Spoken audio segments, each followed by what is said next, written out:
Hi friends, welcome to ക്രിസിൽ. Indian premier ലീഗിലെ ഇന്നത്തെ മത്സരത്തിൽ രാജസ്ഥാൻ റോയൽസ് 6 വിക്കറ്റിന് ചെന്നൈ സൂപ്പർ കിങ്സിനെ പരാജയപ്പെടുത്തിയിരിക്കുകയാണ്. ഈ ഒരു പോയിന്റ് ടേബിളിലെ ഏറ്റവും അവസാന സ്ഥാനത്ത് നിൽക്കുന്ന ചെന്നൈ സൂപ്പർ കിങ്സുമായിട്ടുള്ള മത്സരത്തിൽ ആദ്യം ബാറ്റ് ചെയ്ത ചെന്നൈ സൂപ്പർ കിങ്സ് 187 റൺസ് നേടിയപ്പോൾ മറുപടി ബാറ്റിംഗിൽ രാജസ്ഥാൻ റോയൽസ് 17.1 ഓവറിൽ വെറും 4 വിക്കറ്റ് മാത്രം നഷ്ടപ്പെടുത്തിക്കൊണ്ടാണ് ഈ ലക്ഷ്യം മറികടന്നിരിക്കുന്നത്. ഈ ഒരു വിജയം എന്ന് പറയുന്നത് ഇരു ടീമുകൾക്കും വലിയ പ്രാധാന്യമൊന്നുമില്ല. കാരണം രണ്ട് ടീമുകളും ഈ ഒരു ടൂർണമെന്റിൽ നിന്ന് എലിമിനേറ്റ് ചെയ്യപ്പെട്ടിരിക്കുകയാണ്. അതുകൊണ്ട് തന്നെ ഈ ഒരു ടൂർണമെന്റിൽ ഇനി മുഖം മിനുക്കാനുള്ള മത്സരങ്ങൾ മാത്രമാണ് നടന്നുകൊണ്ടിരിക്കുന്നത് ഇതുപോലെയുള്ള ടീമുകളെ സംബന്ധിച്ചിടത്തോളം. ഏതായാലും മത്സരത്തിന്റെ തുടക്കത്തിലേക്ക് വരുമ്പോൾ ടോസ് ജയിച്ച രാജസ്ഥാൻ റോയൽസിന്റെ ക്യാപ്റ്റനായിട്ടുള്ള സഞ്ജു സാംസൺ ആദ്യം തന്നെ ബൗൾ ചെയ്യാനായിട്ട് തീരുമാനിക്കുകയായിരുന്നു. നോർമലി ഈ ഡൽഹിയിലെ ഒരു കണ്ടീഷൻസ് പറയുമ്പോൾ അവിടെ എപ്പോഴും ഇപ്പോൾ കഴിഞ്ഞ കുറച്ച് നാളുകളായിട്ട് ആദ്യം ബാറ്റ് ചെയ്യുന്ന ടീമാണ് കൂടുതലും ജയിച്ചുകൊണ്ടിരിക്കുന്നത്. പക്ഷേ അതിനെ വെല്ലുവിളിച്ചുകൊണ്ടാണ് രാജസ്ഥാൻ റോയൽസ് ആദ്യം ബൗൾ ചെയ്യാനായിട്ട് തീരുമാനിച്ചത്. ആ ഒരു തീരുമാനം ശരിവെക്കുന്ന രീതിയിലായിരുന്നു അവരുടെ ബൗളിംഗ് പ്രകടനം എന്ന് പറയുന്നത്. യുദ്ധ്വീർ സിംഗ് എന്ന് പറയുന്ന കാശ്മീരിൽ നിന്നുള്ള ഒരു ഫാസ്റ്റ് ബോളർ, മനോഹരമായ ഒരു ബൗളിംഗ് പ്രകടനമാണ് അദ്ദേഹം കാഴ്ചവെച്ചത്. ഇനീഷ്യൽ സ്റ്റേജിൽ തന്നെ ഒരു ഇമ്പാക്ട് ഉണ്ടാക്കാനായിട്ട് അദ്ദേഹത്തിന് സാധിക്കുകയും ചെയ്തു. ചെന്നൈ സൂപ്പർ കിങ്സിനെ സംബന്ധിച്ചിടത്തോളം അവരുടെ പ്രധാനപ്പെട്ട താരങ്ങളെല്ലാം കൂടാരം കയറുന്ന കാഴ്ചയാണ് നമ്മൾ കണ്ടത്. അതിൽ ആയുഷ് മാത്രേ എന്ന് പറയുന്ന യുവതാരത്തിന് മാത്രമാണ് ആ ഒരു ഇനീഷ്യൽ സ്റ്റേജിൽ ഒരു നല്ല ബാറ്റിംഗ് പ്രകടനം കാഴ്ചവെക്കാനായിട്ട് സാധിച്ചത്. അദ്ദേഹം ഒരു 40-ൽ കൂടുതൽ റൺസ് നേടി. അതിന് കൂടെ ഒപ്പമുണ്ടായിരുന്ന മറ്റു പല ബാറ്റർമാർ, ഇപ്പം ഡെവൻ കോൺവേ ആയിക്കോട്ടെ, അതിനുശേഷം വന്ന എല്ലാ ബാറ്റർമാരും ആരും തന്നെ വലിയ പ്രകടനങ്ങളൊന്നും കാഴ്ചവെച്ചില്ല.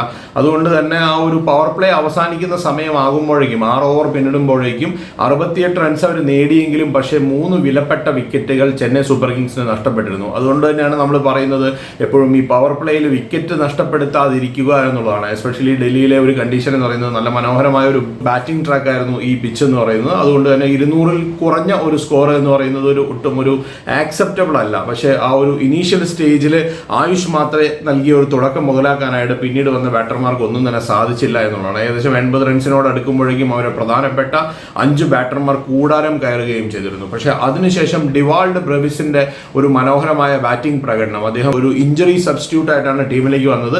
അതിനുശേഷം അദ്ദേഹം കാഴ്ചവെക്കുന്ന ഒരു ബാറ്റിംഗ് പ്രകടനം എന്ന് പറയുന്നത് അടുത്ത വർഷത്തേക്കെങ്കിലും അദ്ദേഹം അവർക്കൊരു മുതൽക്കൂട്ടായിട്ടുള്ള താരമായിട്ട് മാറും. ഞാൻ ഇതിന്റെ പ്രിവ്യൂലും പറഞ്ഞ അത് തന്നെയാണ്. അവരുടെ ഒരു ഇഞ്ചുറി സബ്സ്റ്റിറ്റ്യൂട്ട് ആയിട്ട് വന്ന എല്ലാ താരങ്ങളും, ആയുഷ് മാത്രേ ആയിക്കോട്ടെ, ഇപ്പോൾ ഡിവാൾഡ് ബ്രെവിസ് ആയിക്കോട്ടെ, എല്ലാവരും തന്നെ നല്ല പ്രകടനങ്ങളാണ് അവരുടെ ഭാഗത്ത് കാഴ്ചവെച്ചുകൊണ്ടിരിക്കുന്നത്. ഏതായാലും ഇനീഷ്യലി ആ ചെന്നൈക്ക് വിക്കറ്റുകൾ നഷ്ടപ്പെടാനുള്ള പ്രധാനപ്പെട്ട കാരണക്കാരൻ എന്ന് പറയുന്നത് യുദ്ധ്വീർ സിംഗ് ആണ്. യുദ്ധ്വീർ സിംഗിന്റെ ഒരു മനോഹരമായ ബൗളിംഗ് പ്രകടനത്തിലാണ് ഇനീഷ്യലി അവർക്ക് വിക്കറ്റ് നഷ്ടപ്പെട്ടത്. അതിനുശേഷം ഡിവാൾഡ് ബ്രെവിസും ശിവം ദുബെയും തമ്മിലുള്ള ഒരു രക്ഷാപ്രവർത്തനം അത് അവരെ മുന്നോട്ട് കൊണ്ടുപോയി. പക്ഷെ അവസാന ഘട്ടത്തിലേക്ക് വന്നപ്പോൾ ഡിവാൾഡ് ബ്രെവിസ് ഔട്ടായതിനു ശേഷം വന്ന മഹേന്ദ്ര സിംഗ് ധോണിക്ക് നല്ല ഒരു പ്രകടനം കാഴ്ചവെക്കാനായിട്ട് സാധിച്ചില്ല. ഇതുപോലെയുള്ള ഒരു ബാറ്റിംഗ് ട്രാക്കിൽ കളിക്കുന്ന സമയത്ത് അതിനേക്കാൾ കൂടുതലൊക്കെ റൺസ് കണ്ടെത്താനായിട്ട് സാധിക്കേണ്ടതാണ്. അവസാന ഓവറുകളിലേക്ക് വന്നപ്പോൾ ഒരു എക്സ്പ്ലോസീവ് ആയിട്ടുള്ള ബാറ്റിംഗ് പ്രകടനം കാഴ്ചവെക്കാൻ ചെന്നൈക്ക് സാധിക്കാത്തത് കൊണ്ടാണ് അവർ 187 എന്ന് പറയുന്ന ഒരു സ്കോറിൽ ഒതുങ്ങിപ്പോയത്. അല്ലെങ്കിൽ ഒരു 200-ന് മുകളിലുള്ള സ്കോർ വളരെ ഈസി ആയിട്ട് കണ്ടെത്താവുന്ന പിച്ചായിരുന്നു. പക്ഷേ ഞാൻ അതിൽ ഏറ്റവും അധികം ക്രെഡിറ്റ് കൊടുക്കുന്നത് രാജസ്ഥാൻ റോയൽസിന്റെ ഫാസ്റ്റ് ബൗളർമാർക്കാണ്. അവസാന ഘട്ടത്തിൽ എസ്പെഷ്യലി അവസാനത്തെ 3 ഓവർ ബൗൾ ചെയ്ത ആകാശ് മധുവാലിനെയും തുഷാർ ദേശ്പാണ്ഡെയും അവരുടെ ആ ഒരു 3 ഓവറിലെ ബൗളിംഗ് പ്രകടനം മികച്ചതായിരുന്നു എന്നുള്ളതാണ്. ഒരു പ്ലാനിങ്ങോട് കൂടിയാണ് അവർ ബൗൾ ചെയ്തത് എന്ന് പറയാനാണ് ഞാൻ ആഗ്രഹിക്കുന്നത്. അങ്ങനെ പറയാനുള്ള ഒരു കാരണം എന്ന് പറയുന്നത് ആ 2 ബാറ്റർമാർ, ആ സമയത്തുണ്ടായിരുന്ന 2 ബാറ്റർമാരും വലിയ അടികൾക്ക് കഴിവുള്ള താരങ്ങളാണ്, MS ധോണിയും ശിവം ദുബെയും. പക്ഷേ ആ 2 പേരുടെയും ഒരു നെഗറ്റിവിറ്റി അല്ലെങ്കിൽ ഒരു പ്രോബ്ലം എന്ന് പറയുന്നത് അവർ ഈ ബാക്കിലേക്ക് കളിക്കും, സ്കൂപ്പ് ഷോട്ട് പോലെയുള്ള ഷോട്ടുകൾ കളിക്കാനായിട്ട് ഒട്ടും തന്നെ ശ്രമിക്കാറില്ല.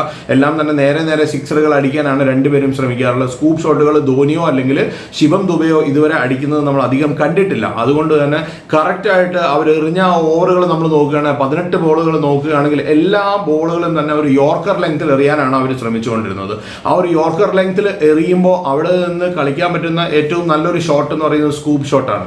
പക്ഷെ ആ സ്കൂപ്പ് ഷോട്ട് കളിക്കാനുള്ള ഒരു ശ്രമം അത് ധോണിയാണ് അത് ശ്രമിച്ചത്. പക്ഷെ ആ ബോൾ അദ്ദേഹം ഔട്ടാവുകയും ചെയ്തു. കാരണം ആ 3 ഓവറിലെ ബോളിംഗ് പ്രകടനമാണ് 187 എന്ന് പറയുന്ന ഒരു സ്കോറിൽ പിടിച്ചു നിർത്താനായിട്ട് സാധിച്ചതെന്നുള്ളതാണ്. 3 ഓവറിൽ ആകാശ് മധുവാളിന്റെ 2 ഓവർ എടുത്തു പറയേണ്ടതാണ്. നമ്മൾ ഈ ടൂർണമെന്റിന്റെ തുടക്കം തൊട്ട് പറയുന്നതാണ് ആകാശ് മധുവാളിനെ ടീമിൽ കളിപ്പിക്കേണ്ടതായിട്ടുണ്ട്. കാരണം അദ്ദേഹം ആ ഒരു ഡെത്ത് ഓവറുകളിൽ നല്ല ബൗളിംഗ് പ്രകടനം മുംബൈക്ക് വേണ്ടി കാഴ്ചവെക്കുന്നത് നമ്മൾ പലപ്പോഴും കണ്ടിട്ടുള്ളതാണ്.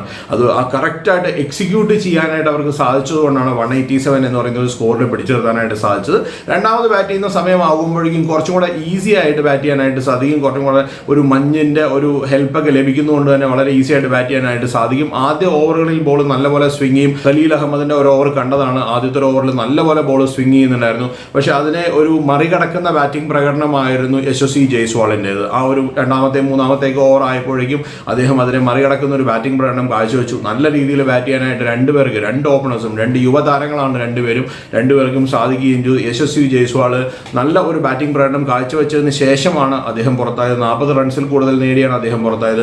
അതിനുശേഷം നമ്മുടെ 14 വയസ്സുകാരനായിട്ടുള്ള വൈഭവ് സൂര്യവംശിയുടെ മറ്റൊരു അർദ്ധ സെഞ്ചുറി നമ്മളെ അത്ഭുതപ്പെടുത്തിക്കൊണ്ടിരിക്കുന്ന ഒരു ബാറ്റിംഗ് പ്രകടനമാണ് അദ്ദേഹത്തിൻ്റെ. കാരണം ആ ബാറ്റിൻ്റെ സ്വിംഗ് എന്ന് പറയുന്നത് അത്ര മനോഹരമാണ്.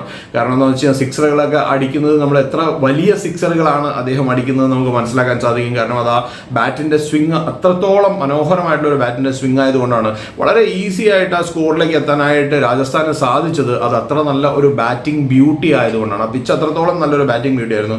എനിക്ക് ചെന്നൈ സൂപ്പർ കിങ്സിന്റെ ബൗളിംഗ് നിരയിലേക്ക് വരുമ്പോൾ അൻഷുൽ കമ്പോജിന്റെ ബൗളിംഗ് അല്ലാതെ മറ്റൊന്നും തന്നെ നമുക്ക് എടുത്തു പറയാനില്ല. അതുപോലെ തന്നെ അവിടെ ഉള്ള ഏറ്റവും വലിയൊരു നെഗറ്റിവിറ്റി എന്ന് പറയുന്നത് രവിചന്ദ്രൻ അശ്വിനാണ്. 9 കോടി രൂപയ്ക്കാണ് രവിചന്ദ്രൻ അശ്വിനെ ഈ വർഷം ചെന്നൈ സൂപ്പർ കിങ്സ് അവരുടെ കൂടാരത്തിലേക്ക് എത്തിച്ചത്. എന്തിന് വേണ്ടിയാണ് ഇത്ര തുക മുടക്കിയത് എന്നുള്ളതിനെ പറ്റി യാതൊരു ഐഡിയയും കിട്ടുന്നില്ല. കാരണം എന്താണെന്ന് വെച്ച് കഴിഞ്ഞാൽ ഓൾറെഡി 2 നല്ല സ്പിന്നേഴ്സ് അവരുടെ ടീമിലുണ്ട്, നൂർ അഹമ്മദും രവീന്ദ്ര ജഡേജയും. ഏതെങ്കിലുമൊക്കെ നല്ല താരങ്ങൾക്ക് വേണ്ടി പോകേണ്ടതായിരുന്നു. പക്ഷേ രവിചന്ദ്രൻ അശ്വിന് വേണ്ടിയിട്ടാണ് 9 കോടി മുടക്കാനായിട്ട് അവർ തയ്യാറായത്. അത് വർക്കൗട്ട് ആയില്ല എന്ന് മാത്രമല്ല, ഒരു ഇനീഷ്യൽ സ്റ്റേജിൽ ബോൾ ചെയ്യാൻ വരുന്ന എല്ലാ ഓവറുകളിലും അശ്വിൻ ഒരുപാട് റൺസ് വിട്ടുകൊടുക്കുന്നു എന്നുള്ളതാണ് ഒരു വലിയ പ്രശ്നം എന്ന് പറയുന്നത്. ഏതായാലും രാജസ്ഥാൻ റോയൽസിന്റെ ബാറ്റിംഗ് നിരയെ പറ്റി പറയുമ്പോൾ ഒപ്പം തന്നെ ചെന്നൈ സൂപ്പർ കിങ്സിന്റെ ബൗളിംഗ് നിരയിൽ ഒരുപാട് വിള്ളലുകളുണ്ട്.